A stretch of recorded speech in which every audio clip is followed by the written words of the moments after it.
Hello दोस्तों, स्वागत है आपका मेरे यूट्यूब चैनल परीक्षा प्लान में। तो कैसे हैं आप लोग? आई होप अच्छे होंगे। तो जैसा कि आप लोगों को पता है कि राजस्थान बोर्ड की क्लास 11th की बुक में पढ़ा रही हूँ और 2 चैप्टर में कंप्लीट भी करवा चुकी हूँ।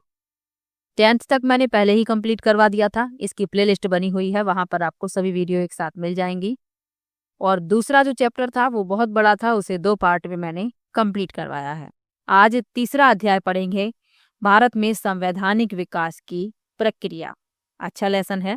तो चलिए वीडियो को शुरू करते हैं। वीडियो देखने के बाद यदि आपको अच्छा लगे, हेल्पफुल लगे तो वीडियो को लाइक और शेयर कीजिएगा, और यदि आप चैनल पर नए हैं तो चैनल को सब्सक्राइब कर लीजिए। तो चलिए शुरू करते हैं।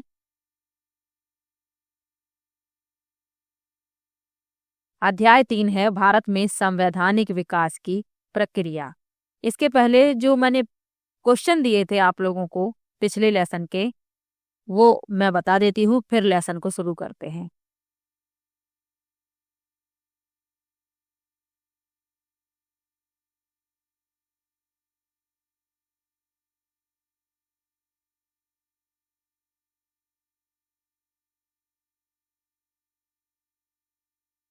पिछले लेसन के ये बहुविकल्पी प्रश्न हैं जो लेसन के अंत में दिए जाते हैं, तो इनके उत्तर मैंने आप लोगों से बताने के लिए कहा था। चलिए देख लेते हैं। ईस्ट इंडिया एसोसिएशन की स्थापना किसने की? तो दादा भाई नौरोजी ने की। पहला विकल्प इसमें सही हो जाएगा। 1885 ईस्वी में स्थापना के पश्चात कांग्रेस का पहला विभाजन कब हुआ? तो कांग्रेस का पहला विभाजन हुआ 1907 में। किस अधिवेशन में कांग्रेस ने पूर्ण स्वराज अपना लक्ष्य निर्धारित किया? तो 1929 के लाहौर अधिवेशन में।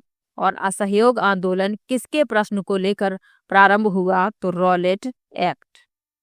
चलिए अब आज के लेसन को शुरू करते हैं।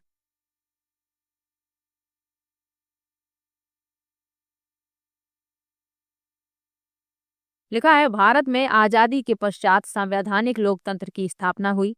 मध्यकालीन राजतंत्री व्यवस्था से संवैधानिक लोकतंत्र के विकास की यात्रा विभिन्न चरणों में संपन्न हुई। इन चरणों में महत्वपूर्ण घटक ईस्ट इंडिया कंपनी का भारत आगमन था। ब्रिटिश क्राउन ने सन 1600 ईस्वी में एक चार्टर यानी कि राजपत्र जारी कर ईस्ट इंडिया कंपनी की स्थापना की। इस कंपनी का नाम the governor and company of merchant of London trading into east Indies रखा गया। ईस्ट इंडिया कंपनी ने भारत में सर्वप्रथम 1612 ईस्वी में सूरत में अपना कार्यालय स्थापित किया।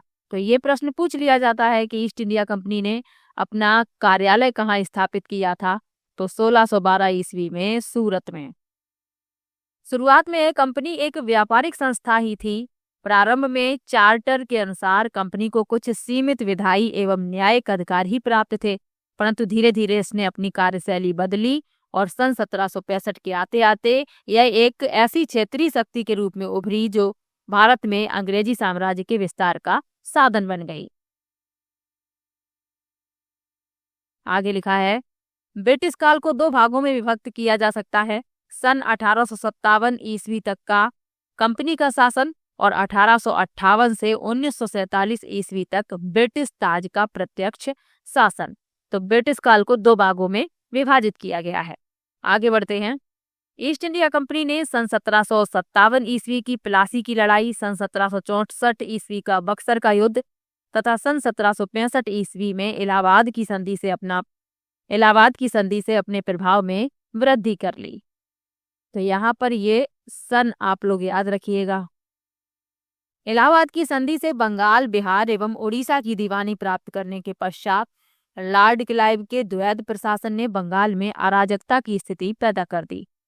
कंपनी का संचालन कोर्ट ऑफ डायरेक्टर्स किया करते थे, जो कोर्ट ऑफ प्रोप्राइटर्स द्वारा चुने जाते थे।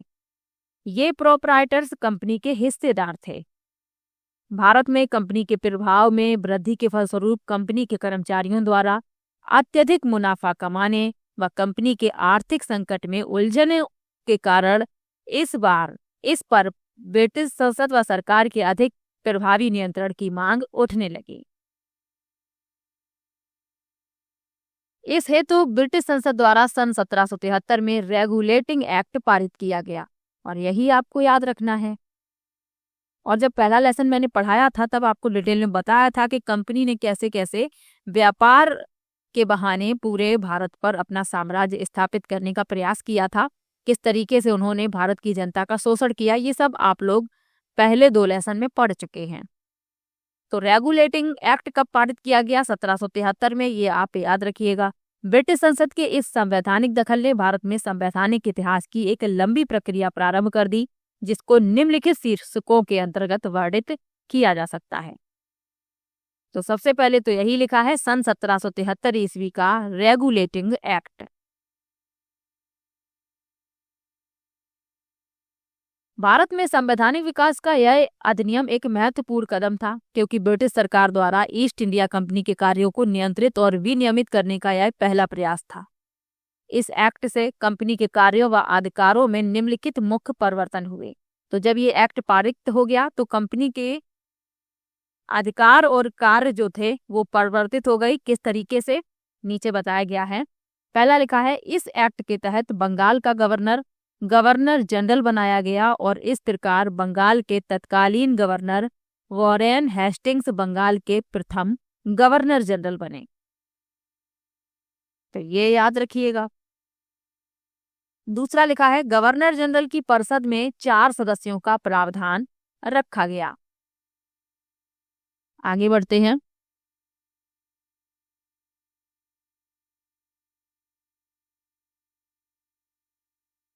इस एक्ट ने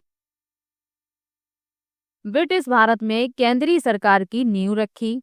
कलकत्ता प्रेसिडेंसी को पदोन्नत किया गया और उसे अधीनस्थ प्रेसिडेंसियों की विदेश नीति, युद्ध एवं शांति के मामलों पर नियंत्रण प्रदान किया गया। ईस्ट इंडिया कंपनी के भारतीय प्रशासन पर संसदीय नियंत्रण की शुरुआत हुई और भारत में सर्वप्रथम कंपनी के प्रशासन एवं कर्मचारियों पर न्यायिक नियंत्रण हेतु सुप्रीम कोर्ट की स्थापना की गई। तो ये आपको याद रखना है, ये सब रेगुलेटिंग एक्ट के तहत किया गया। आगे बढ़ते हैं।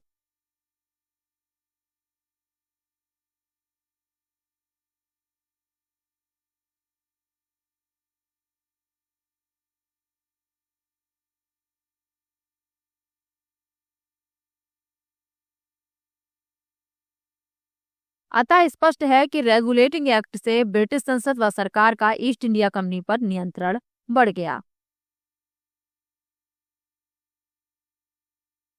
यह एक्ट गुरमुख निहाल सिंह के अनुसार महान संवैधानिक महत्व का था, क्योंकि इसने निश्चित रूप से कंपनी के राजनीतिक कार्यों को स्वीकार किया और पहली बार संसद को ये अधिकार दिया कि वह जैसी चाहे वैसी सरकार स्थापित करने का आदेश भारत में दे।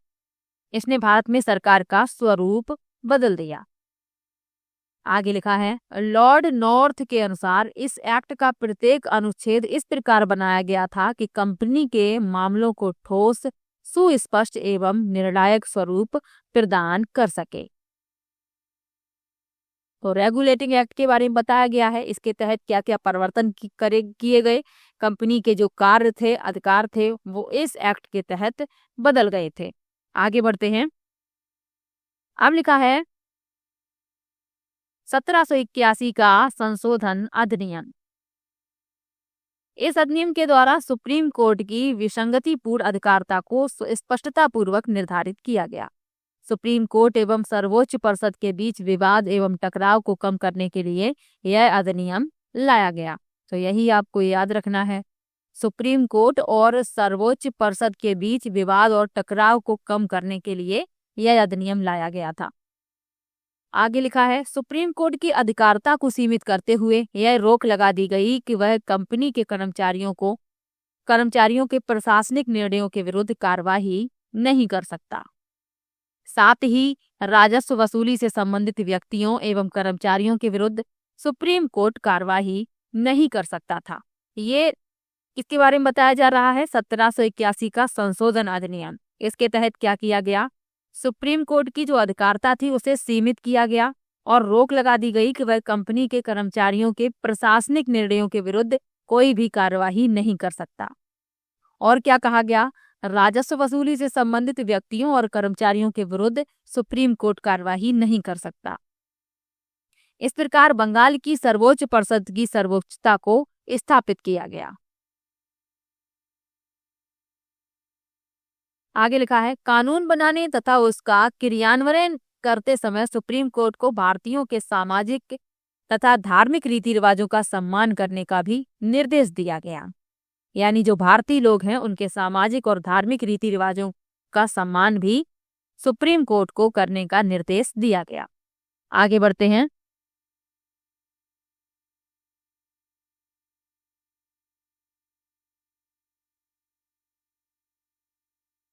कलकत्ता की सरकार को बंगाल, बिहार और उड़ीसा के लिए भी विधि बनाने का अधिकार प्रदान किया गया। इस अधिनियम को एक्ट ऑफ सेटलमेंट अथवा बंदोबस्त अधिनियम के नाम से भी जाना जाता है, तो ये आप याद रखिएगा। इस अधिनियम को एक्ट ऑफ सेटलमेंट अथवा बंदोबस्त अधिनियम के नाम से भी जाना जाता है। तो ये 1781 का संशोधन अधिनियम था। अब आगे लिखा है सन 1784 का पिट्स इंडिया एक्ट, और इससे संबंधित प्रश्न पूछ लिए जाते हैं। लिखा है, रेगुलेटिंग एक्ट की कमियों को दूर करने के लिए ब्रिटिश संसद ने सन 1784 ईस्वी में पिट्स इंडिया एक्ट पारित किया। इस अधिनियम से कंपनी के निदेशक मंडल के राजनीतिक कार्यों से संबंधित अधिकार कम कर दिए गए। राजनीतिक कार्यों के लिए बोर्ड ऑफ कंट्रोल की स्थापना की गई। तो ये आपको याद रखना है। रेगुलेटिंग एक्ट में जो कमियां थी उन्हें दूर करने के लिए 1784 में ब्रिटिश संसद ने पिट्स इंडिया एक्ट पारित किया था, ये याद रखना है। और राजनीतिक कार्यों के लिए बोर्ड ऑफ कंट्रोल की स्थापना भी की गई थी, जिसका अध्यक्ष ब्रिटिश संसद का सदस्य होता था। इस अधिनियम के पारित होने से निम्न परिवर्तन हुए। क्या क्या परिवर्तन हुए? कंपनी की सरकार पर ब्रिटिश संसद का नियंत्रण बढ़ गया। गवर्नर जनरल की परिषद में 4 के स्थान पर 3 सदस्य कर दिए गए।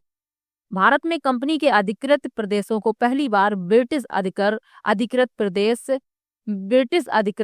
भारतीय प्रदेश का नाम दिया गया। तो ये आपको याद रखना है। जो कंपनी के अधिकृत प्रदेश थे उन्हें पहली बार ब्रिटिश अधिकृत भारतीय प्रदेश का नाम दिया गया। और गवर्नर जनरल की परिषद में 4 सदस्य होते थे, लेकिन इस अधिनियम के पारित होने के बाद सदस्यों की संख्या 3 कर दी गई। आगे बढ़ते हैं। बंबई तथा मद्रास में गवर्नरों की सहायता के लिए 3-3 सदस्यीय काउंसिल बनाई गई। सर कार्टनी इल्बर्ट के अनुसार इस अधिनियम द्वारा बोर्ड ऑफ कंट्रोल की स्थापना की गई, जिसका मुख्य कार्य डायरेक्टर्स को नियंत्रित करना था। अब यदि आपसे पूछ लिया जाए कि बोर्ड ऑफ कंट्रोल की स्थापना किस अधिनियम के तहत की गई, तो आपको याद रखना है 1784 का पिट्स इंडिया एक्ट। आगे लिखा है, जिसका मुख्य कार्य डायरेक्टर्स को नियंत्रित करना था। इस प्रकार शासन की दोहरी प्रणाली एक कंपनी द्वारा, दूसरी संसदीय बोर्ड द्वारा स्थापित की गई। निरीक्षण एवं प्रतिनिरीक्षण की यह व्यवस्था सन 1858 तक चलती रही।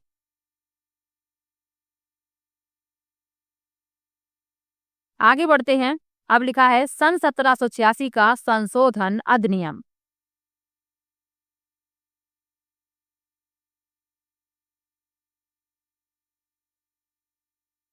इस अधिनियम के द्वारा गवर्नर जनरल को विशेष परिस्थितियों में अपनी परिषद के निर्णयों को रद्द करने तथा अपने निर्णय लागू करने का अधिकार दिया गया। गवर्नर जनरल को मुख्य सेनापति की शक्तियां भी मिल गईं। तो ये आपको याद रखना है, गवर्नर जनरल को विशेष परिस्थितियों में अपनी परिषद के निर्णयों को रद्द करने और लागू करने का अधिकार 1786 के संशोधन अधिनियम के तहत दिया गया। और मुख्य सेनापति की शक्तियां भी गवर्नर जनरल को प्रदान की गईं। चलिए आगे बढ़ते हैं।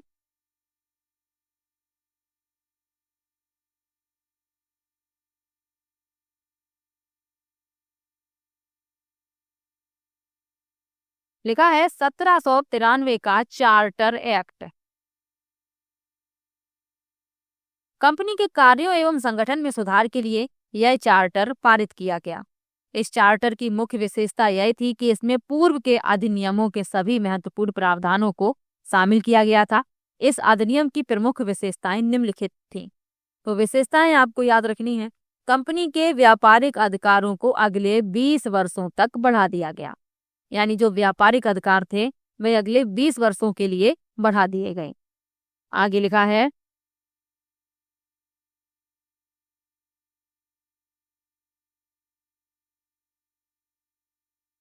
विगत शासकों के व्यक्तिगत नियमों के स्थान पर ब्रिटिश भारत में लिखित विधि विधानों द्वारा प्रशासन की आधारशिला रखी गई। इन लिखित विधियों एवं नियमों की व्याख्या न्यायालय द्वारा किया जाना निर्धारित किया गया।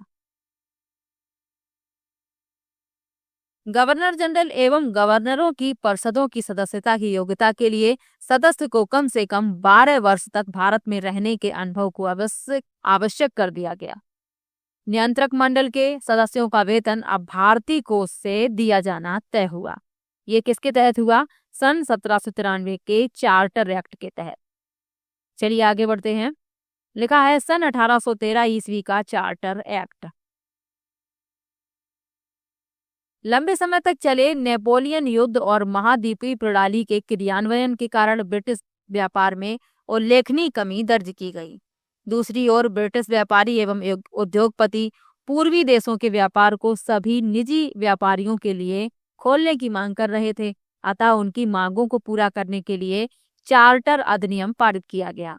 इसे सन 1813 ईस्वी का ईस्ट इंडिया कंपनी अधिनियम भी कहा जाता है।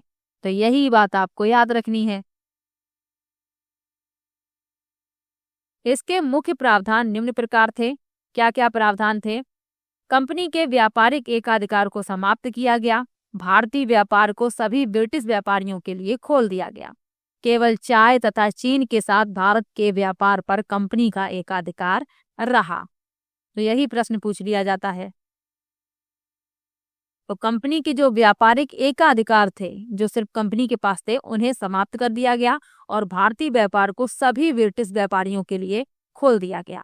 केवल चाय और चीन के साथ भारत के व्यापार पर कंपनी का एकाधिकार रहा। ईसाई मिशनरियों को भारत में जाकर ईसाई धर्म के प्रचार प्रसार की अनुमति दी गई। शिक्षा के लिए 1 लाख रुपए का प्रावधान रखा गया। और ये इम्पोर्टेंट है जो यहाँ पर लिखा हुआ है 1813 ईस्वी का चार्टर एक्ट। इसमें शिक्षा के लिए 1 लाख रुपए का प्रावधान रखा गया था। चलिए आगे बढ़ते हैं। सन 1833 ईस्वी का चार्टर एक्ट। सन 1813 के अधिनियम के बाद भारत में कंपनी के साम्राज्य में काफी वृद्धि हुई तथा महाराष्ट्र, मध्य प्रदेश, मध्य भारत,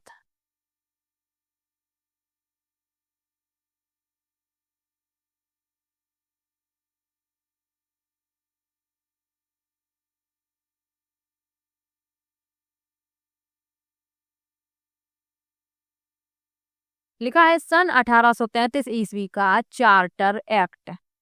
चलिए इसके बारे में पढ़ लेते हैं। सन 1813 के अधिनियम के बाद भारत में कंपनी के साम्राज्य में काफी वृद्धि हुई तथा महाराष्ट्र, मध्य भारत,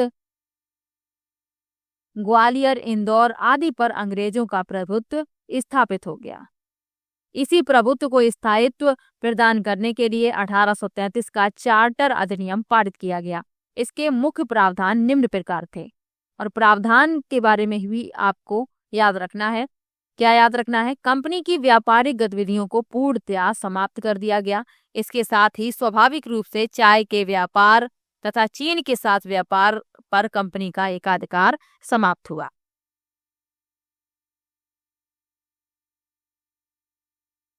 तो 1833 का जो चार्टर अधिनियम है इसमें चाय के व्यापार और चीन के साथ व्यापार पर कंपनी का एकाधिकार समाप्त हुआ है। ये आपको याद रखना है क्योंकि कंपनी के पास चाय और चीन के साथ व्यापार ही बचा हुआ था, तो इसके तहत इन्हें भी समाप्त कर दिया गया। आगे बढ़ते हैं। इस अधिनियम के द्वारा भारत के प्रशासन का केंद्रीकरण कर दिया गया। बंगाल के गवर्नर जनरल को पूरे भारत का गवर्नर जनरल बनाया गया। अधीनस्थ प्रेसिडेंसियों के विधायी एवं वित्तीय अधिकार समाप्त कर दिए गए। आगे लिखा है कंपनी के ऋणों की जिम्मेदारी भारत सरकार ने अपने ऊपर ले ली। कंपनी के किसी पद पर नियुक्ति के लिए सभी भारतीयों को अन्य ब्रिटिश प्रजा के समान सक्षम माना गया। धर्म, राष्ट्रीयता, प्रजाति इत्यादि के आधार पर भारतीयों के साथ भेदभाव नहीं किया जाएगा। इस अधिनियम के द्वारा बेहतर कानून बनाने के लिए गवर्नर जनरल की परिषद में कानूनी सदस्य के रूप में चौथे सदस्य को सम्मिलित किया गया। भारतीय कानूनों को संचित, संहिताबद्ध तथा सुधारने की भावना से एक विधि आयोग की नियुक्ति की गई और दासों की स्थिति सुधारने तथा दासता समाप्त करने के लिए कहा गया। तो ये जो 1833 ईस्वी का चार्टर एक्ट है, इसके बारे में आपको याद रखना है, क्योंकि इसमें क्या कहा गया, भारतीयों को ब्रिटिश प्रजा के समान माना जाएगा और धर्म, राष्ट्रीयता और प्रजाति के आधार पर भारतीयों के साथ भेदभाव नहीं किया जाएगा और दासों की जो स्थिति थी उन्हें भी सुधारने और दासता को समाप्त करने के लिए इस एक्ट में कहा गया। चलिए आगे बढ़ते हैं। और चाय और चीन के साथ जो कंपनी का एकाधिकार था व्यापार का, उसे भी इस एक्ट के तहत समाप्त कर दिया गया। चलिए आगे बढ़ते हैं। लिखा है सन 1853 ईस्वी का चार्टर एक्ट।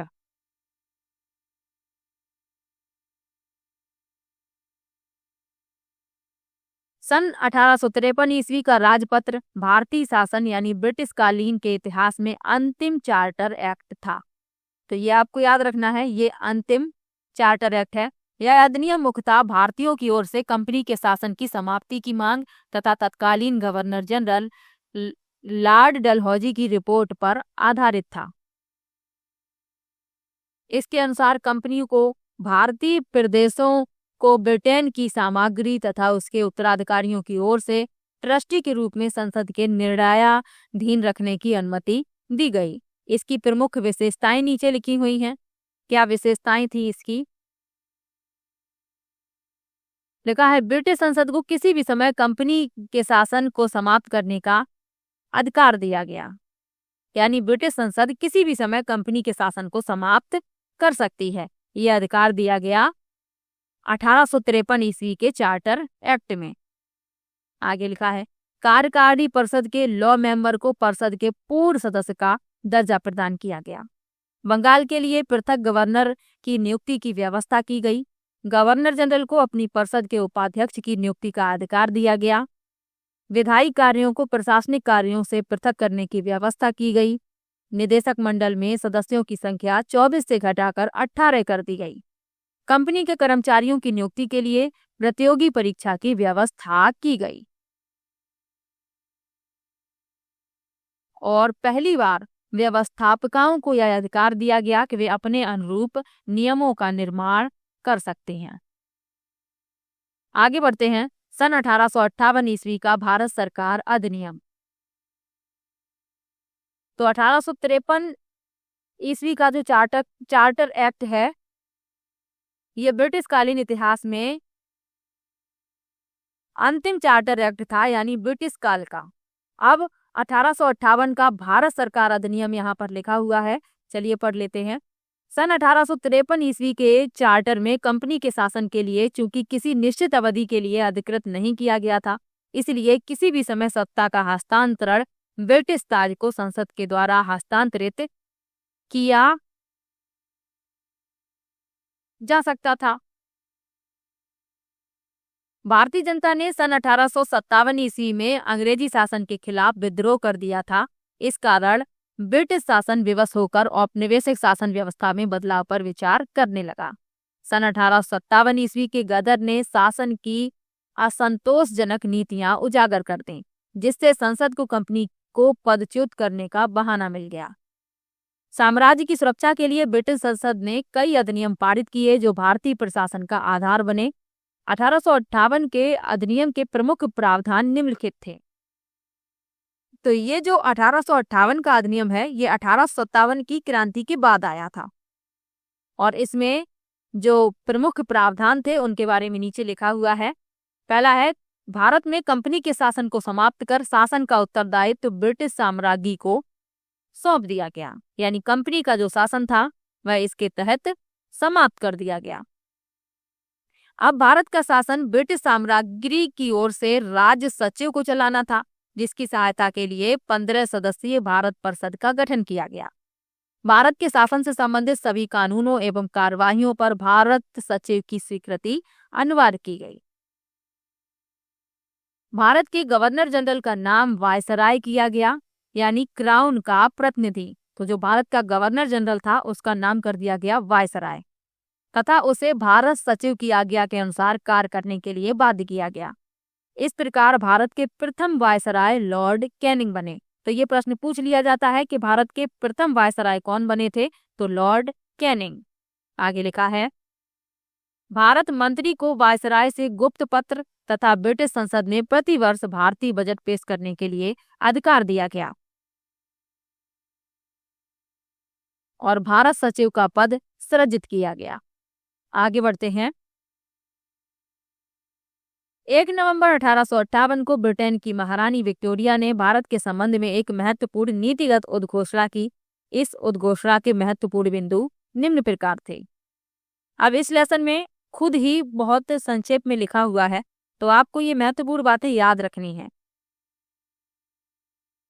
तो महत्वपूर्ण बिंदु क्या थे, यहाँ पर लिखे हुए हैं। भारतीय प्रजा को साम्राज्य के अन्य भागों में रहने वाली ब्रिटिश प्रजा के समान माना जाएगा, यानी भारत की जो प्रजा है उसे ब्रिटिश प्रजा के समान ही माना जाएगा। जो भारत के अन्य भागों में रहती है भारत की प्रजा, भारतीय नागरिकों के साथ लोक सेवाओं में अपनी शिक्षा, योग्यता तथा विश्वसनीयता के आधार पर स्वतंत्र एवं निष्पक्ष भर्ती में भेदभाव नहीं किया जाएगा। भारत के लोगों के भौतिक एवं नैतिक उन्नति के प्रयास किए जाएंगे और देसी नरेशों के साथ ईस्ट इंडिया कंपनी की संधियों का यथावत सम्मान किया जाएगा। तो ये 1858 का भारत सरकार अधिनियम था जिसमें महत्वपूर्ण परिवर्तन किए गए थे। अब लिखा है 1861 का भारतीय परिषद अधिनियम।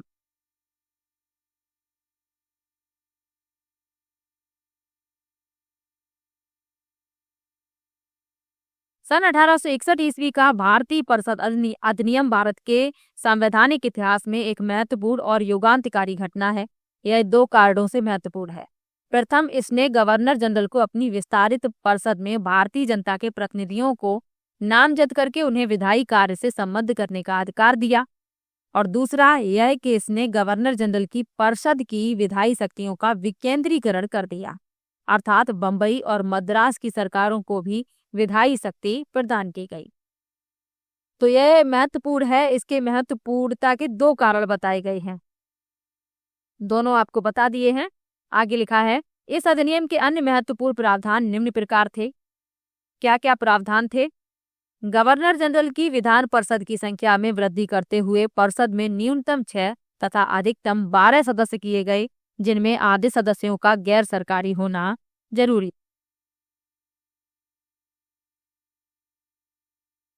तो गवर्नर जनरल की विधान परिषद की संख्या में वृद्धि की गई।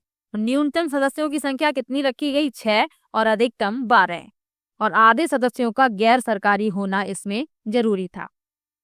दूसरा है, गवर्नर जनरल को विधायी कार्यों हेतु नए प्रांत के निर्माण तथा नवनिर्मित प्रांत में गवर्नर या लेफ्टिनेंट गवर्नर को नियुक्त करने का अधिकार दिया गया।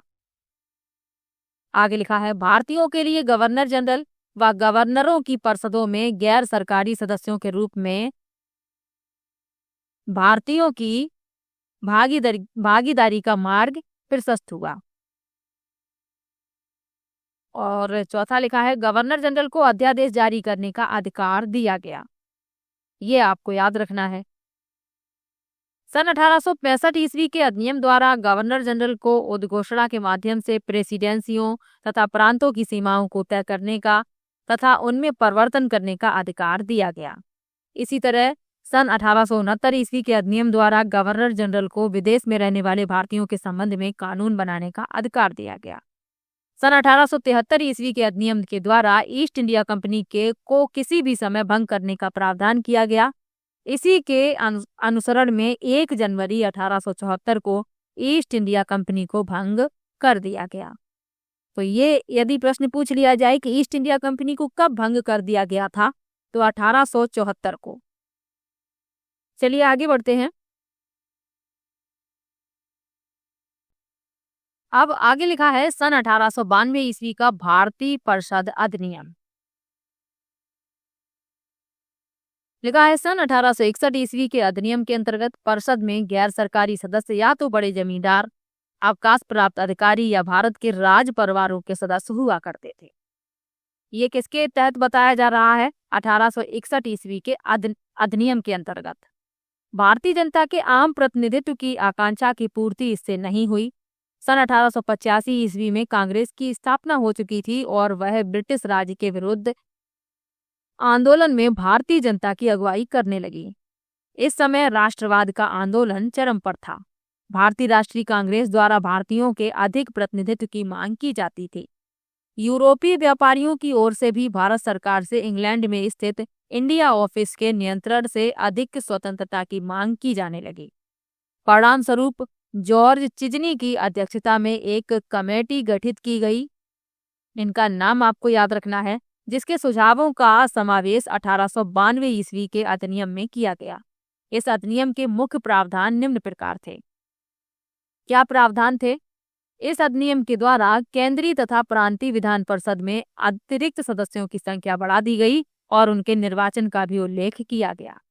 यद्यपि इसके द्वारा सीमित चुनाव की ही व्यवस्था हुई, फिर भी भारत के मुख्य सामाजिक वर्गों का प्रतिनिधित्व विधान परिषद में सुनिश्चित किया गया। यानी कि इस अधिनियम के द्वारा क्या किया गया? केंद्रीय और प्रांतीय विधान परिषद में जो सदस्यों की संख्या थी उसे बढ़ा दिया गया, लेकिन निर्वाचन का भी विशेष उल्लेख इसमें किया गया है। आगे बढ़ते हैं। निर्वाचन की पद्धति का सिद्धांत सीमित रूप से स्वीकार किया गया। परिषद के अधिकारों में भी वृद्धि की गई। वार्षिक आय या बजट का ब्यौरा परिषद में प्रस्तुत करना आवश्यक किया गया। विषयों पर चर्चा का अधिकार था, लेकिन मत देने का अधिकार नहीं दिया गया। यानी विषयों पर चर्चा करने का अधिकार तो दे दिया गया, लेकिन मत देने का अधिकार अभी तक नहीं दिया गया था। सदस्यों को कार्यपालिका के बारे में प्रश्न पूछने का अधिकार दिया गया। यद्यपि इस अधिनियम द्वारा विधायकों के सदस्यों के निर्वाचन की सीमित शुरुआत हुई, फिर भी इस अधिनियम में अनेक खामियां थी, जिसके कारण भारतीय राष्ट्रवादियों ने इस अधिनियम की बार बार आलोचना की। यह माना गया कि स्थानीय निकायों का चुनाव मंडल बनाना एक प्रकार से इनके द्वारा मनोनीत करना ही है। विधान मंडलों की शक्तियां भी काफी सीमित थीं। सदस्य अनुपूरक प्रश्न नहीं पूछ सकते थे। यानी कि विधान मंडलों में जो शक्तियां थी ये सीमित थी। सदस्य कोई भी अनुपूरक प्रश्न नहीं पूछ सकते थे और किसी भी प्रश्न का उत्तर देने से इनकार किया जा सकता था। इसके अलावा वर्गों का प्रतिनिधित्व भी पक्षपातपूर्ण था। तो इसमें यही खामियां थी, तभी इसकी आलोचना बार बार की गई है। अब लिखा है सन 1909 ईस्वी का भारतीय परिषद अधिनियम। इसे मार्ले मिंटो सुधार के नाम से भी जाना जाता है और ये इम्पोर्टेंट भी है। लिखा है सन 1882 ईस्वी का अधिनियम राष्ट्रवादियों को संतुष्ट नहीं कर सका। साथ ही राष्ट्रीय आंदोलन पर उग्रवादी नेताओं का प्रभाव बढ़ता जा रहा था। सेक्रेटरी ऑफ स्टेट लॉर्ड मार्ले तथा भारत में वायसराय लॉर्ड मिंटो दोनों ही शासन में कुछ नए सुधारों के पक्षधर थे। सर अरुंडेल कमेटी की रिपोर्ट के आधार पर फरवरी 1909 ईस्वी में एक नया अधिनियम पारित किया गया, जिसे भारतीय परिषद अधिनियम 1909 और मार्ले मिंटो सुधार के नाम से जाना गया। इस अधिनियम के प्रमुख प्रावधान इस प्रकार थे।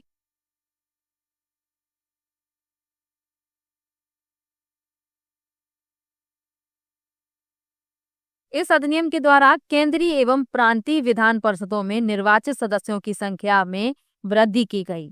प्रांतीय विधान परिषदों में गैर सरकारी सदस्यों का बहुमत स्थापित किया गया। तो मार्ले मिंटो सुधार में क्या किया गया है? केंद्रीय और प्रांतीय विधान परिषद में सदस्यों की संख्या को बढ़ाया गया और प्रांतीय विधान परिषद में गैर सरकारी सदस्यों का बहुमत स्थापित किया गया। आगे लिखा है केंद्रीय एवं प्रांतीय परिषदों की सीटों को 3 श्रेणियों में विभाजित किया गया। सामान्य यानी क्षेत्रीय आधार पर विभिन्न प्रांतों को आवंटित और विशिष्ट निर्वाचन मंडल, मुसलमान एवं भूमिपति एवं विशिष्ट हित, इसमें chamber of commerce, planters association, विश्वविद्यालय, पोर्ट ट्रस्ट इत्यादि।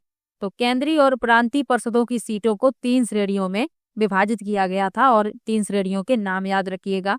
चलिए आगे बढ़ते हैं। सामान्य सीटों के सदस्य अप्रत्यक्ष रूप से चुने जाते थे। स्थानीय निकायों से निर्वाचन परिषद का गठन होता था। ये प्रांतीय विधान परिषदों के सदस्यों का चुनाव करती थी और प्रांतीय विधान परिषद के सदस्य केंद्रीय व्यवस्थापिका के सदस्यों का चुनाव करते थे।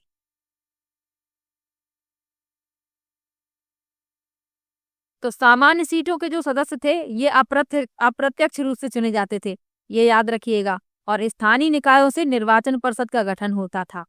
ये प्रांतीय विधान परिषदों के सदस्यों का चुनाव करती थी और जो प्रांतीय विधान परिषद के सदस्य होते थे ये केंद्रीय व्यवस्थापिका के सदस्यों का चुनाव करते थे।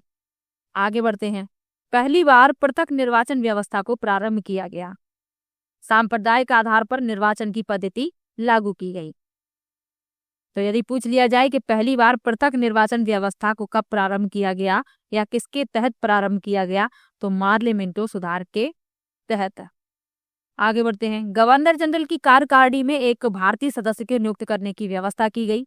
प्रथम भारतीय सदस्य के रूप में श्री सत्येंद्र सिन्हा की नियुक्ति की गई। तो ये आपको याद रखना है। गवर्नर जनरल की जो कार्यकारिणी थी इसमें एक भारतीय सदस्य को नियुक्ति देने की व्यवस्था की गई और प्रथम भारतीय सदस्य के रूप में किसे नियुक्त किया गया? श्री सत्येंद्र सिन्हा को। आगे बढ़ते हैं। विधायिका के कार्यक्षेत्र में विस्तार किया गया। सदस्यों को बजट प्रस्ताव करने और जनहित के विषयों पर प्रश्न पूछने एवं पूरक प्रश्न पूछने का अधिकार दिया गया। जिन विषयों को विधायिका के क्षेत्र से बाहर रखा गया वे थे सशस्त्र सेना, विदेशी संबंध और देसी रियासतें। तो यदि प्रश्न पूछ लिया जाए कि किन विषयों को विधायिका के क्षेत्र से बाहर रखा गया था, तो सशस्त्र सेना, विदेशी संबंध और देसी रियासतें। आगे बढ़ते हैं। इस अधिनियम द्वारा सेंट्रल लेजिस्लेटिव काउंसिल का नाम परिवर्तित कर इंपीरियल लेजिस्लेटिव काउंसिल किया गया। तो ये भी याद रखिएगा। आगे बढ़ते हैं। इस अधिनियम की सबसे बड़ी त्रुटि यह थी कि पृथक अथवा सांप्रदायिक आधार पर निर्वाचन की पद्धति लागू की गई। इस अधिनियम से संसदीय प्रणाली तो दे दी गई परंतु उत्तरदायित्व नहीं दिया गया। तो ये इसमें एक त्रुटि थी कि इसमें क्या व्यवस्था की गई? सांप्रदायिक आधार पर निर्वाचन की पद्धति। चलिए आगे बढ़ते हैं।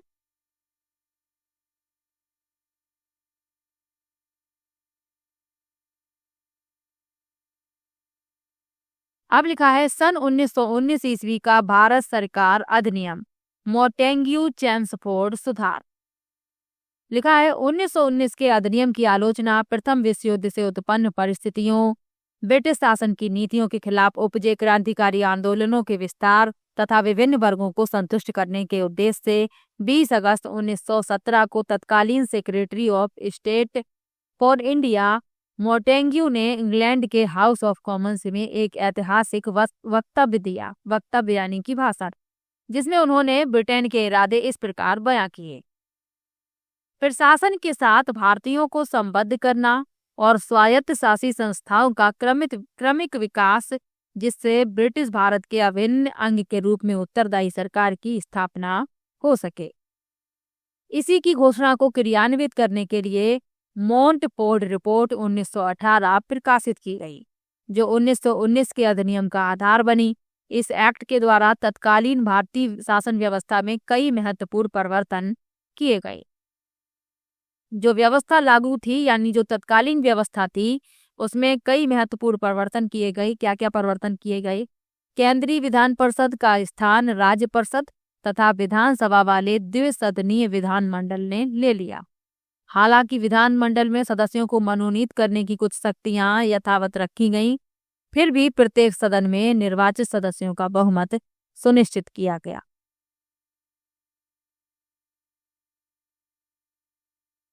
तो केंद्रीय विधान परिषद का जो स्थान था वह राज्य परिषद और विधान सभा वाले द्विसदनीय विधानमंडल ने ले लिया। और विधानमंडल में सदस्यों को मनोनीत करने की कुछ शक्तियां पहले के तरीके से ही रखी गईं, लेकिन प्रत्येक सदन में निर्वाचित सदस्यों का बहुमत सुनिश्चित कर दिया गया। ये महत्वपूर्ण परिवर्तन किए गए थे। इसके तहत आगे लिखा है सदस्यों का चुनाव सीमांकन निर्वाचन क्षेत्रों से प्रत्यक्ष रूप से किया गया। अधिनियम से मताधिकार का विस्तार किया गया। निर्वाचक मंडल के लिए योग्यताएं सांप्रदायिक समूह, निवास और संपत्ति पर आधारित थीं। आगे लिखा है 8 प्रमुख प्रांतों में जिन्हें गवर्नर का प्रांत कहा जाता था, में द्वैध शासन की एक नई पद्धति शुरू की गई। प्रांतीय सूची के विषयों को 2 भागों में बांटा गया, सुरक्षित विषय और हस्तांतरित विषय। सुरक्षित सूची के विषय गवर्नर के अधिकार क्षेत्र में थे और वह इन विभागों को अपनी कार्यकारिणी की सहायता से देखता था। हस्तांतरित विषय भारतीय मंत्रियों के अधिकार में थे, जिनकी नियुक्ति भारतीय सदस्यों में से की जाती थी। अब यही आपको याद रखना है। प्रांतीय सूची के विषयों को 2 भागों में बांट दिया गया, सुरक्षित और हस्तांतरित। जो सुरक्षित सूची के विषय थे ये गवर्नर के अधिकार में थे और इन विभागों को अपनी कार्यकारिणी की सहायता से गवर्नर ही देखता था। और हस्तांतरित विषय भारतीय मंत्रियों के अधिकार में थे, जिनकी नियुक्ति भारतीय सदस्यों में से की जाती थी। आगे लिखा है अधिनियम के लागू होने के 10 वर्ष बाद द्वैध शासन प्रणाली तथा संवैधानिक सुधारों के व्यवहारिक रूप की जांच के लिए उत्तरदायी सरकार की प्रगति से संबंधित मामलों पर सिफारिश करने के लिए ब्रिटिश संसद द्वारा एक आयोग के गठन की व्यवस्था की गई। इसी प्रावधान के अनुसार सन 1927 ईस्वी में साइमन आयोग का गठन किया गया। और साइमन आयोग के बारे में आप लोगों को मैंने सेकंड लेसन में भी बताया है, जो दूसरा चैप्टर था जिसका विरोध किया गया था साइमन कमीशन का, तो उसके बारे में आप लोग पढ़ ही चुके हैं। नीचे फिर से इसके बारे में बताया गया है। चलिए आगे पढ़ लेते हैं। सन 1919 ईस्वी के अधिनियम में अनेक खामियां थीं। इसने उत्तरदायी सरकार की मांग को पूरा नहीं किया। इसके अलावा गवर्नर जनरल की स्वीकृति के बिना प्रांतीय विधानमंडल के अनेक विषयों में विधेयक पर बहस नहीं कर सकते थे। सिद्धांत रूप में केंद्रीय विधानमंडल संपूर्ण क्षेत्र में कानून बनाने के लिए सर्वोच्च तथा सक्षम बना रहा। केंद्र तथा प्रांतों के बीच शक्तियों के बंटवारे के बावजूद ब्रिटिश सरकार का संविधान एकात्मक राज्य का संविधान ही बना रहा। प्रांतों में द्वैध शासन पूरी तरह विफल हो गया। गवर्नर का पूर्ण वर्चस्व कायम रहा। वित्तीय शक्ति के अभाव में मंत्री अपनी नीतियों को प्रभावी रूप से क्रियान्वित नहीं कर सकते थे। इसके अलावा मंत्री विधानमंडल के प्रति सामूहिक रूप से जिम्मेदार भी नहीं होते थे।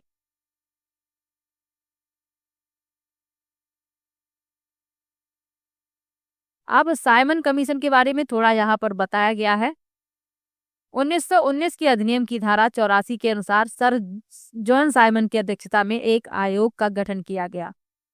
इस आयोग में एक भी भारतीय सदस्य नहीं था, अतः भारतीयों ने इसका विरोध किया। आयोग की रिपोर्ट 1930 में प्रकाशित हुई। साइमन कमीशन द्वारा डोमेनियन दर्जे की मांग को ठुकरा दिए जाने के बाद कांग्रेस ने 1929 ईस्वी के लाहौर अधिवेशन में पूर्ण स्वराज का प्रस्ताव पारित किया। यहाँ पर आप ये एक चित्र भी देख सकते हैं साइमन कमीशन का विरोध यानी बहिष्कार करते हुए। चलिए आगे बढ़ते हैं। लिखा है सन 1935 ईस्वी का भारत सरकार अधिनियम।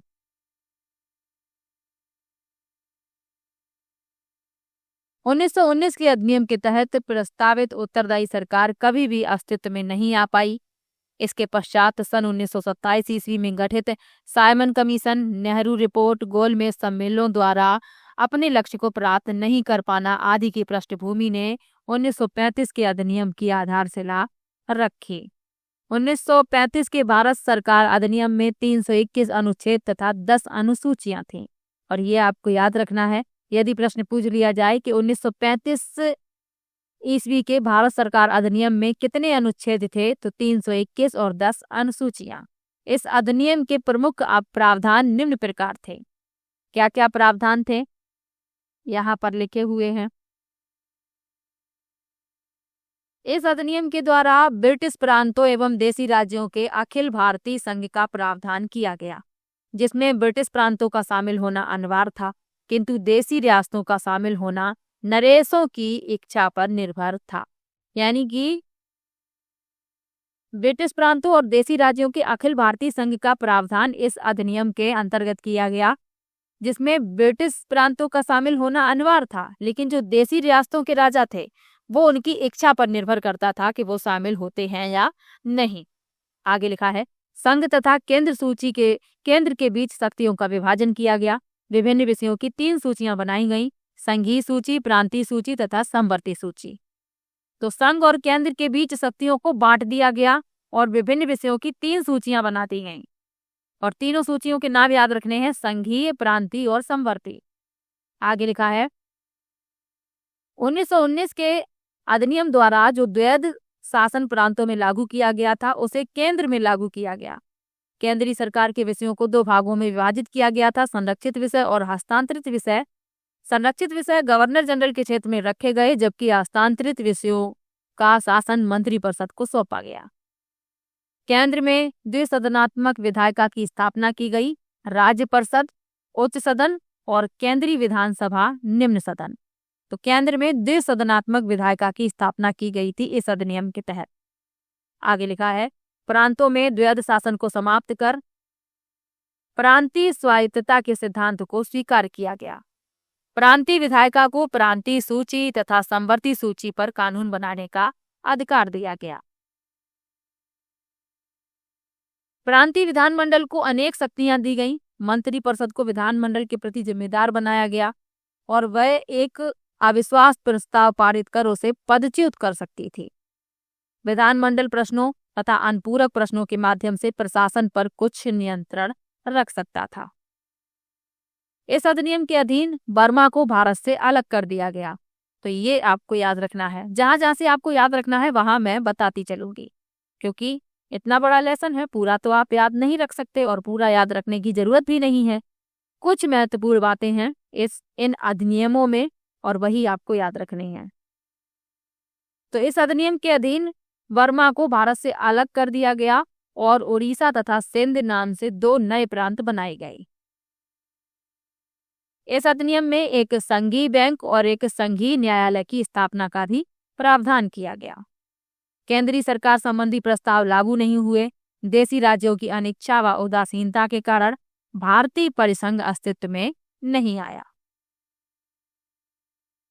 प्रांतों में सन 1937 ईस्वी में चुनाव संपन्न होने के पश्चात द्वैध शासन समाप्त हुआ एवं पूर्ण स्वायत्तता स्थापित हुई, किंतु गवर्नर की निरंकुश शक्तियों ने इस स्वायत्तता को बेमानी कर दिया। तो ये था 1935 ईस्वी का भारत सरकार अधिनियम। अब लिखा है भारतीय स्वतंत्रता अधिनियम 1947।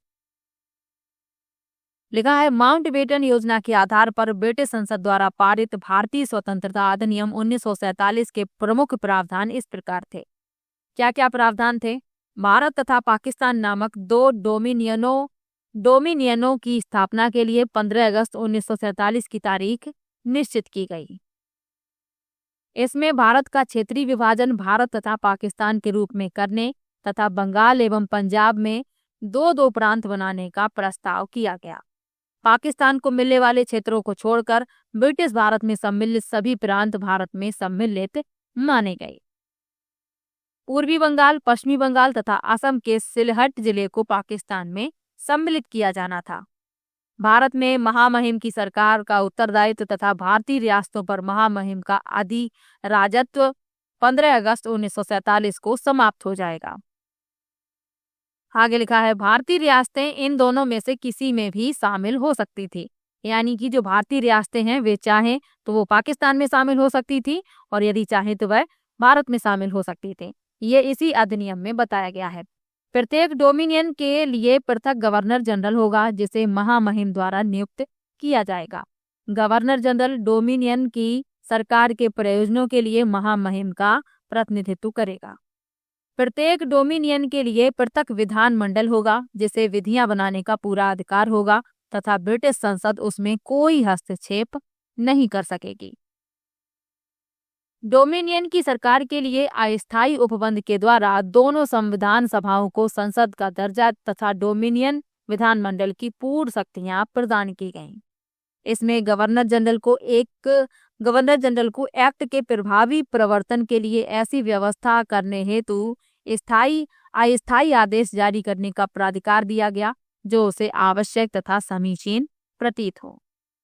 इसमें सेक्रेटरी ऑफ स्टेट यानी भारत सचिव की सेवाओं तथा भारतीय सशस्त्र बल, ब्रिटिश थल सेना, नौसेना और वायुसेना पर महामहिम की सरकार का अधिकार क्षेत्र अथवा प्राधिकार जारी रहने की शर्तें निर्दिष्ट की गई थी। ब्रिटिश काल में उपर्युक्त उल्लिखित विभिन्न एक्ट एवं उनकी धाराओं के लागू होने के बाद भी स्वतंत्रता प्राप्ति के पश्चात हमारे राष्ट्र निर्माताओं के सामने सबसे महत्वपूर्ण कार्य था एक ऐसे संविधान की रचना करना जिसके माध्यम से उस आदर्श की प्राप्ति की जा सके जिसके लिए स्वतंत्रता सेनानियों ने लंबे समय तक संघर्ष किया। तो भारत स्वतंत्र तो हो गया था और विभाजन भी हो गया था, पाकिस्तान एक अलग देश बन गया था और भारत अलग। जो रियासतें थीं वो अपनी इच्छा से भारत या पाकिस्तान जिसमें भी शामिल होना चाहे शामिल हो सकती थी। ये इसी अधिनियम में बताया गया है। तो भारत स्वतंत्र हो चुका था लेकिन अभी भी किसकी आवश्यकता थी? एक संविधान की आवश्यकता थी। तो आगे संविधान सभा के गठन के बारे में बताया गया है। फिर संविधान सभा के जो प्रमुख सदस्य थे उन सब के बारे में बताया गया है और किस प्रकार संविधान तैयार किया गया इन सब के बारे में नीचे बताया गया है। सबसे पहले लिखा है संविधान सभा का गठन। लिखा है स्वतंत्रता प्राप्ति से पूर्व ही सन 1946 ईस्वी में कैबिनेट मिशन भारत आया। इस योजना के अनुसार जुलाई 1946 में संविधान सभा के लिए चुनाव हुए। संविधान सभा के लिए कुल 389 सदस्यों का प्रावधान रखा गया। ब्रिटिश प्रांत से 296 और देसी रियासतों के 93 सदस्य। तो कुल सदस्य कितने थे? 389। भारत की संविधान सभा का गठन 3 चरणों में पूरा हुआ। कैबिनेट मिशन योजना के अनुसार संविधान सभा के 296 सदस्यों का निर्वाचन जुलाई-अगस्त 1946 में हुआ। द्वितीय चरण की शुरुआत 3 जून 1947 की विभाजन योजना से होती है। संविधान सभा का पुनर्गठन किया गया। देश का बंटवारा हो जाने के बाद संविधान निर्मात्री सभा की कुल सदस्य संख्या 324 रह गई, जिसमें 235 स्थान प्रांतों के लिए और 89 देसी राज्यों के लिए निर्धारित किए गए थे। तृतीय चरण देसी रियासतों से संबंधित था और उनके प्रतिनिधि संविधान सभा में सम्मिलित हुए।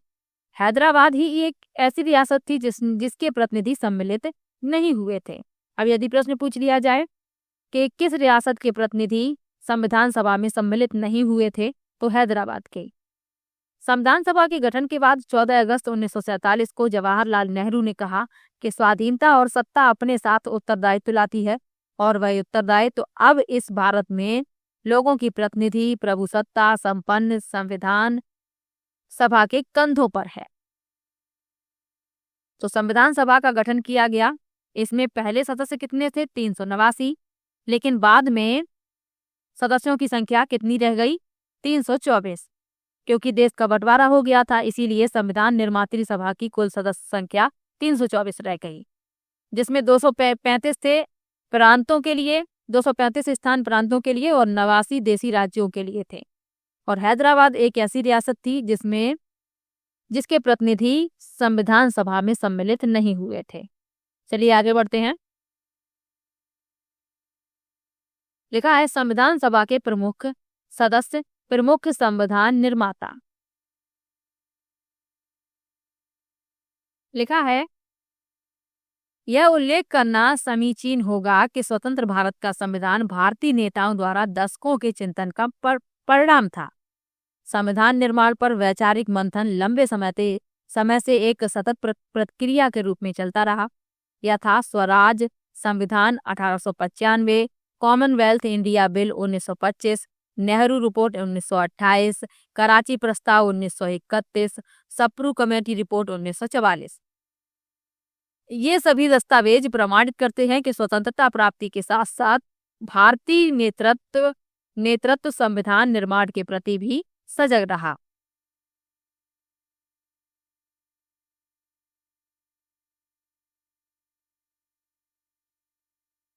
संविधान सभा में पंडित जवाहरलाल नेहरू, सरदार वल्लभ भाई पटेल, डॉक्टर भीमराव अंबेडकर, के.एम. मुंशी, गोपाल स्वामी आयंगर, अल्लादी कृष्णस्वामी अय्यर, पट्टाभी सीतारमैया, दुर्गाबाई देशमुख, हंसा मेहता, राजकुमारी अमृतकर कौर, ठाकुरदास भार्गव, मौलाना अबुल कलाम आजाद का योगदान महत्वपूर्ण रहा।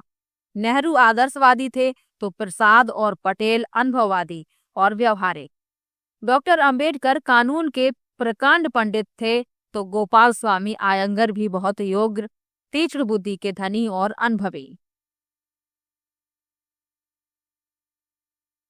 पटेल के प्रमुख परामर्शदाता के.एम. मुंशी और वी.पी. मेनन थे तो नेहरू के परामर्शदाता कृष्णस्वामी अय्यर और बी.एन. राव थे। संविधान सभा में भारत के सभी वर्गों एवं प्रदेशों का प्रतिनिधित्व सुनिश्चित करने का प्रयास किया गया। अब एक प्रश्न पूछ लिया जाता है कि संविधान का जनक किसे कहा जाता है, तो संविधान का जनक कहा जाता है डॉक्टर भीमराव अंबेडकर को। यहाँ पर ये चित्र आप देख सकते हैं, डॉक्टर अंबेडकर संविधान प्रारूप समिति के सदस्यों के साथ। तो ये डॉक्टर अंबेडकर हैं जो बीच में बैठे हुए हैं और ये सभी जो हैं प्रारूप समिति के सदस्य हैं। चलिए आगे बढ़ते हैं। संविधान सभा का प्रथम अधिवेशन 9 दिसंबर 1946 को संसद भवन के केंद्रीय कक्ष में प्रारंभ हुआ। डॉक्टर सच्चिदानंद सिन्हा को सर्वसम्मति से अस्थायी सदस्य चुना गया। इसके बाद सदस्यों ने अपने प्रत्यय पत्र पेश किए तथा रजिस्टर पर हस्ताक्षर किए। तो एक प्रश्न पूछ लिया जाता है कि संविधान सभा का अस्थायी अध्यक्ष किसे चुना गया था, तो डॉक्टर सच्चिदानंद सिन्हा को। 11 दिसंबर 1946 को कांग्रेस के अनुभवी नेता डॉक्टर राजेंद्र प्रसाद संविधान सभा के स्थायी अध्यक्ष निर्वाचित हुए। संविधान निर्माण की दिशा में सबसे पहला कदम था जवाहरलाल नेहरू द्वारा प्रस्तुत उद्देश्य प्रस्ताव। यह प्रस्ताव 13 दिसंबर 1946 को प्रस्तुत किया गया। प्रस्ताव प्रस्तुत करते हुए नेहरू ने कहा, मैं आपके सामने जो प्रस्ताव पे प्रस्तुत कर रहा हूं उसमें हमारे उद्देश्यों की व्याख्या की गई है, योजना की रूपरेखा दी गई है और बताया गया है कि हम किस रास्ते पर चलने वाले हैं। उद्देश्य प्रस्ताव में भारत को एक स्वतंत्र प्रभुसत्ता संपन्न गणराज्य घोषित करने की आकांक्षा व्यक्त की गई। यह भी कहा गया कि प्रभुसत्ता का वास जनता में होगा तथा भारत के सभी लोगों को सामाजिक, आर्थिक और राजनीतिक न्याय तथा विचार, अभिव्यक्ति, विश्वास, धर्म, उपासना और व्यवसाय की गारंटी दी जाएगी। 13 दिसंबर से 19 दिसंबर 1946 तक संविधान सभा ने उद्देश्य प्रस्ताव पर विचार विमर्श किया। 22 जनवरी 1947 को संविधान सभा में सदस्यों ने खड़े होकर सर्वसम्मति से इस प्रस्ताव को पास किया। तो प्रस्ताव पेश कब किया गया? 13 दिसंबर 1946 को। और प्रस्ताव को पास कब किया गया? 22 जनवरी 1947 को। तो ये दोनों ही बातें आपको याद रखनी है। चलिए आगे बढ़ते हैं। उद्देश्य प्रस्ताव की स्वीकृति के बाद ही संविधान निर्माण की समस्या के विभिन्न पहलुओं के संबंध में अनेक समितियां गठित की। इनमें से प्रमुख समितियां थीं संघ संविधान समिति, प्रांतीय संविधान समिति, संघ शक्ति समिति, मूल अधिकारों, अल्पसंख्यकों आदि से संबंधित परामर्श समिति तथा प्रारूप समिति। देशी रियासतों से बातचीत करने के लिए संविधान सभा ने एक वार्ता समिति पूर्व में ही गठित कर ली थी। आगे लिखा है, संविधान सभा की परामर्श शाखा ने 17 मार्च 1947 को संविधान की मुख्य विशेषताओं के संबंध में एक प्रश्न सूची विभिन्न प्रांतीय विधानमंडलों तथा केंद्रीय विधानमंडल के सदस्यों के पास भी भेजी ताकि वे प्रस्तावित संविधान के बारे में अपने विचार व्यक्त कर सकें। इसी समय ब्रिटिश सरकार ने 3 जून 1947 की योजना प्रकाशित की जिसके अनुसार देश का विभाजन होना था। आगे लिखा है, अक्टूबर 1947 में संविधान सभा के सचिवालय की परामर्श शाखा ने संविधान का पहला प्रारूप तैयार किया। इस प्रारूप के तैयार होने के पहले संविधान सभा के सचिवालय ने 3 जिल्दों में विश्व के विभिन्न संविधानों के पूर्व दृष्टांत एकत्रित कर उन्हें संविधान सभा के सदस्यों में वितरित कर दिया। संवैधानिक परामर्शदाता बी.एन. राव ने विश्व के विभिन्न संविधान विशेषज्ञों से विचार विमर्श कर एक प्रतिवेदन भी प्रस्तुत किया।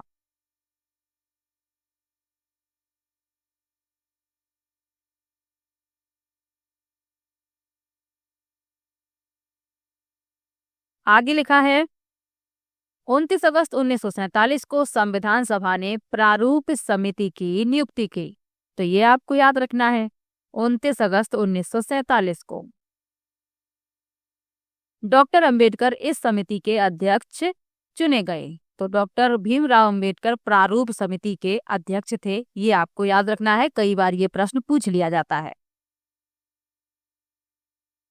अन्य सदस्य थे कन्हैयालाल, माणिक्यलाल, मुंशी मोहम्मद सादुल्ला, बी.एल. मित्तर, कृष्णा स्वामी अय्यर, एन गोपाला स्वामी आयंगर तथा डी.पी. खेतान।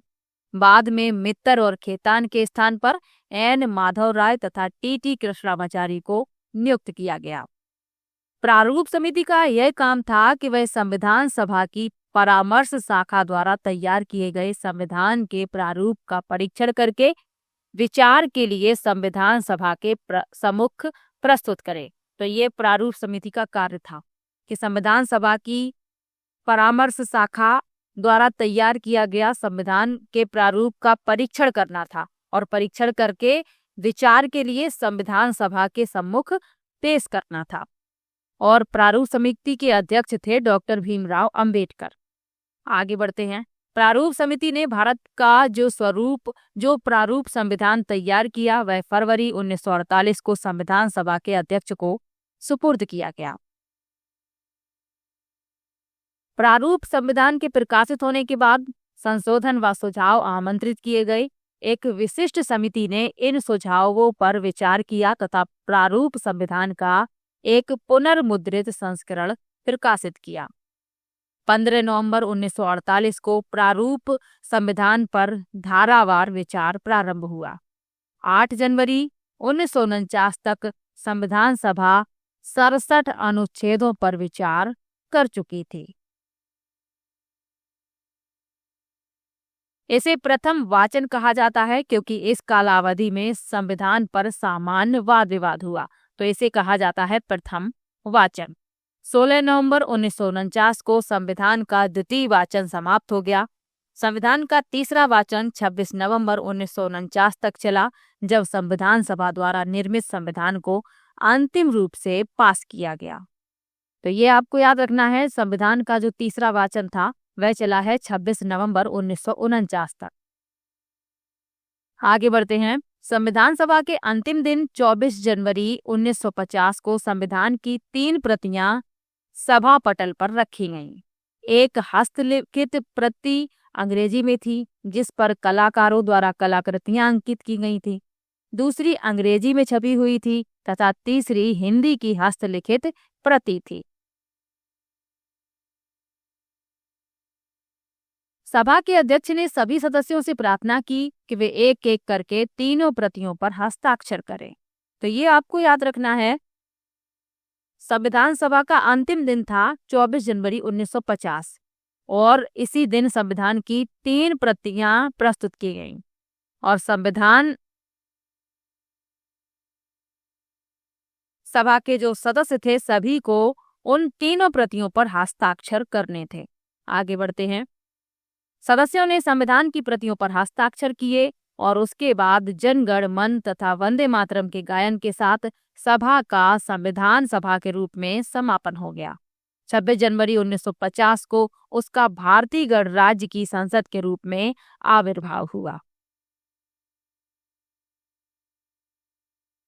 तो इससे संबंधित 2 प्रश्न पूछ लिए जाते हैं। एक प्रश्न पूछा जाता है कि संविधान को संविधान सभा द्वारा कब अपनाया गया और एक पूछा जाता है कि संविधान कब लागू किया गया। तो जब आपसे पूछा जाए कि संविधान सभा द्वारा कब अपनाया गया तो 26 नवंबर 1949 को, और संविधान लागू कब किया गया तो 26 जनवरी 1950 को, और 26 जनवरी को गणतंत्र दिवस के रूप में मनाया जाता है। चलिए आगे बढ़ते हैं।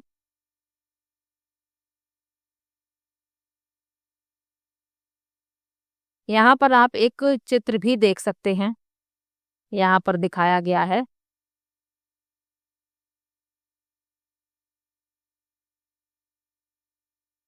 ये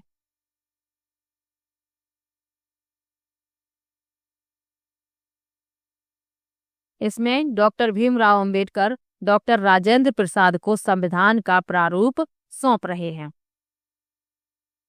चलिए आगे बढ़ते हैं।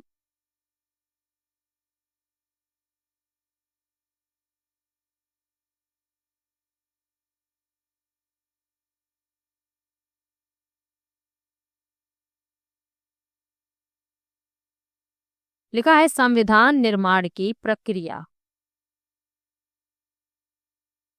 संविधान निर्माण के संबंध में संविधान सभा ने सबसे पहले उद्देश्य प्रस्ताव के रूप में अपने विचारार्थ विषय निर्धारित किए।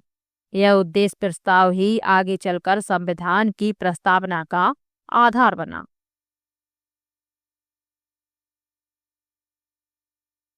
तो ये आपको याद रखना है, संविधान निर्माण के संबंध में संविधान सभा ने सबसे पहले क्या किया है, उद्देश्य प्रस्ताव के रूप में अपने विचारार्थ विषय निर्धारित किए हैं और यही उद्देश्य प्रस्ताव ही आगे चलकर संविधान की प्रस्तावना का आधार बने हैं, यानी कि जो प्रस्तावना है वह इसी पर आधारित है। आगे बढ़ते हैं। इसके बाद संविधान सभा ने संवैधानिक समस्या के विविध पहलुओं के संबंध में विभिन्न समितियां नियुक्त की। इनमें से अनेक समितियों के अध्यक्ष या तो पंडित नेहरू थे या सरदार पटेल। संविधान सभा के अध्यक्ष के अनुसार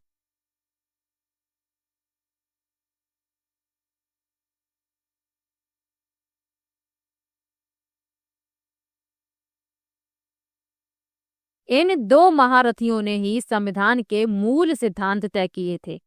सभी समितियों ने बड़ी निष्ठा से कार्य किया और महत्वपूर्ण प्रतिवेदन प्रस्तुत किए। संविधान सभा में इन प्रतिवेदनों पर विस्तार से विचार किया गया और इन प्रतिवेदनों की सिफारिशें प्रारूप संविधान के लिए आधार बनी।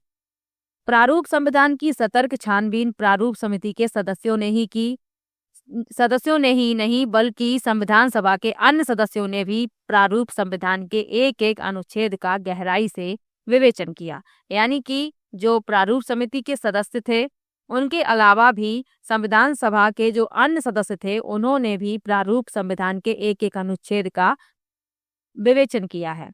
कहीं कहीं तो प्रत्येक वाक्य ही नहीं अपितु प्रत्येक शब्द पर बहस हुई। प्रारूप संविधान की इस विशद परीक्षा का परिणाम यह हुआ कि उसका आकार बहुत बढ़ गया। आगे लिखा है संविधान सभा सचिवालय की परामर्श शाखा ने प्रारूप समिति के विचार के लिए संविधान का जो पहला प्रारूप तैयार किया था उसमें 243 अनुच्छेद और 13 अनुसूचियां थीं। तो ये तैयार किया गया था किसके द्वारा? संविधान सभा सचिवालय की परामर्श शाखा द्वारा। किसके लिए? प्रारूप समिति के विचार के लिए। और इसमें थे 243 अनुच्छेद और 13 अनुसूचियां। फिर आगे क्या हुआ? संविधान सभा की प्रारूप समिति ने जो पहला संविधान तैयार किया उसमें 315 अनुच्छेद और 8 अनुसूचियां थीं। तो ये प्रारूप समिति के द्वारा तैयार किया गया था पहला प्रारूप संविधान और इसमें थे 315 अनुच्छेद और 8 अनुसूचियां। आगे बढ़ते हैं। जब प्रारूप संविधान का दूसरा वाचन समाप्त हुआ तब अनुच्छेदों की संख्या 386 हो गई। दूसरे वाचन के बाद जब संविधान अंतिम रूप में स्वीकार हुआ तब उसमें 395 अनुच्छेद और 8 अनुसूचियां थीं।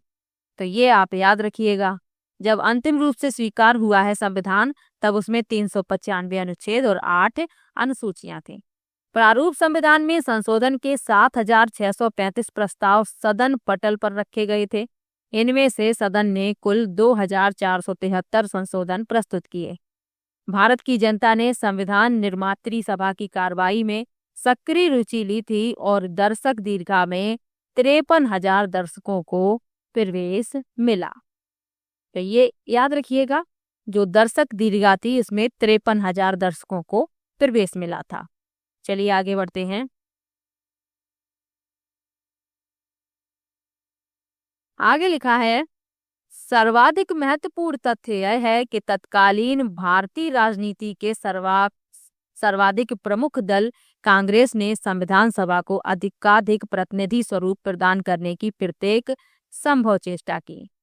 कांग्रेस के तो प्रायः सभी चोटी के नेता पंडित नेहरू, सरदार पटेल, डॉक्टर राजेंद्र प्रसाद, मौलाना आजाद, चक्रवर्ती राजगोपालाचारी, पंडित गोविंद वल्लभ पंत, बाल गोविंद खेर, बाबू पुरुषोत्तम दास टंडन, के.एम. मुंशी और आचार्य जे.बी. कृपलानी इसके सदस्य थे। तो इन सदस्यों के नाम याद रखिएगा। कांग्रेस के ही प्रयत्नों से वैधानिक और प्रशासनिक योग्यता की दृष्टि से ख्याति प्राप्त अनेक ऐसे व्यक्तियों का संविधान सभा के लिए निर्वाचन हुआ था जो कांग्रेस से संबंधित ही नहीं थे।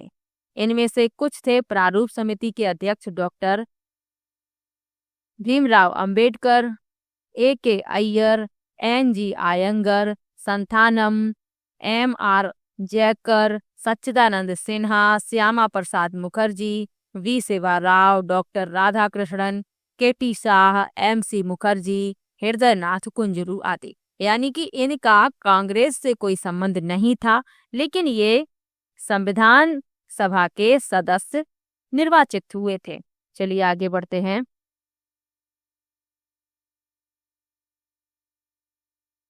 प्रारूप समिति के 7 सदस्यों में केवल 2 पहले के.एम. मुंशी और बाद में टी.टी. कृष्णामाचारी कांग्रेस के सदस्य थे।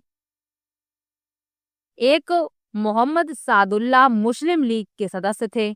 अंबेडकर, खेतान, माधवराव और अय्यर निर्दलीय सदस्य थे। तो ये भी याद रखिएगा। इन्हीं व्यक्तियों ने सभा को तकनीकी व विधिक विशेषज्ञता प्रदान की। संविधान के मूल स्वरूप का निर्माण करने, दार्शनिक आधार देने तथा उसे उद्देश्यपूर्ण बनाने में इन व्यक्तियों तथा इनकी सामाजिक तथा व्यावसायिक पृष्ठभूमि की निर्णायक भूमिका रही। तेज बहादुर सप्रू और जयप्रकाश नारायण को भी संविधान सभा की सदस्यता के लिए आमंत्रित किया गया था, किंतु सप्रू स्वास्थ्य संबंधी कारणों के आधार पर इसे स्वीकार न कर सके और जयप्रकाश नारायण ने इस प्रस्ताव को स्वीकार नहीं किया। यानी कि तेज बहादुर सप्रू ये अपनी स्वास्थ्य समस्याओं के कारण सभा में शामिल नहीं हो सके थे और जयप्रकाश नारायण ने इस प्रस्ताव को अस्वीकार कर दिया था। इस संबंध में संविधान सभा की सदिच्छा का प्रमाण यह है कि संविधान सभा के जो सदस्य लीग के टिकट पर निर्वाचित हुए थे, उनमें से जिन्होंने भारत के विभाजन के बाद भारत में ही रहना पसंद किया, उन्हें भी संविधान सभा की सदस्यता प्रदान की गई। लीग के एक प्रतिनिधि मोहम्मद सादुल्ला प्रारूप समिति के भी सदस्य थे। आगे बढ़ते हैं।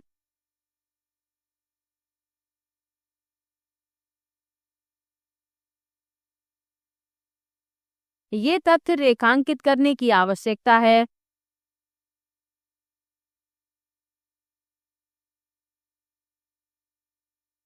कि शीर्षस्थ नेताओं के साथ साथ संविधान सभा के प्राय सभी सदस्यों ने महत्वपूर्ण व सक्रिय भूमिका निभाई है।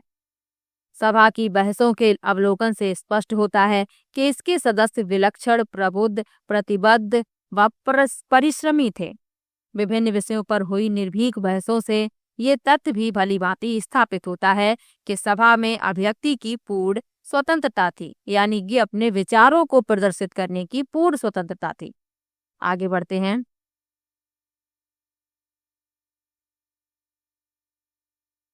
आगे लिखा है, संपूर्ण संविधान निर्माण में 2 वर्ष 11 मास और 17 दिन लगे। तो यहाँ पर 17 दिन लिखा है, लेकिन आपने पढ़ा होगा कि संविधान को बनने में 2 वर्ष 11 माह 18 दिन का समय लगा था। इसमें यहाँ 17 दिन लिखा हुआ है, लेकिन आप 18 दिन याद रखिएगा। इस कार्य पर लगभग 64 लाख रुपए खर्च हुए थे। संविधान के प्रारूप पर भी 114 दिन तक चर्चा होती रही। अपने अंतिम रूप में संविधान में 395 अनुच्छेद और 8 अनुसूचियां थीं। तो ये आप याद रखिएगा। संविधान के कुछ अनुच्छेद 26 नवंबर 1949 के दिन से लागू कर दिए गए थे तथा शेष अनुच्छेद 26 जनवरी के दिन के ऐतिहासिक महत्व के कारण 26 जनवरी 1950 से लागू किए गए थे।